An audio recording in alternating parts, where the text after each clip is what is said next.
ஓசூர் மக்கள் கேட்டது மேம்பாலம், கிடைத்தது என்னவோ சாக்கடை கழிவுநீர் தேக்கம். ஓசூர் தளி சாலையில் உள்வட்டச்சாலை சந்திப்பில் இருப்பு பாதையை தடங்கல் இன்றி கடந்து செல்வதற்கு மேம்பாலம் அமைத்து தர சுமார் 15 ஆண்டுகளாக மக்கள் வேண்டி வருகின்றனர்.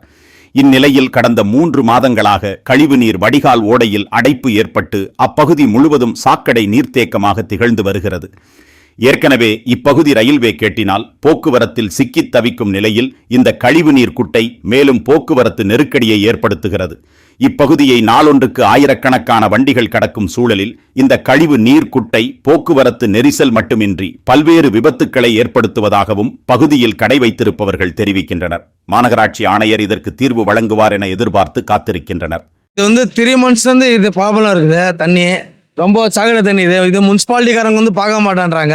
இது ரயில்வேதுன்னு தெரியாதுங்க. ஆனால் ரொம்ப இஷ்டமாக இருக்குது. ரொம்ப டிராஃபிக் ஜாம் இருக்குது. ரொம்ப வாசனை ஸ்மெல் தாங்க முடியல.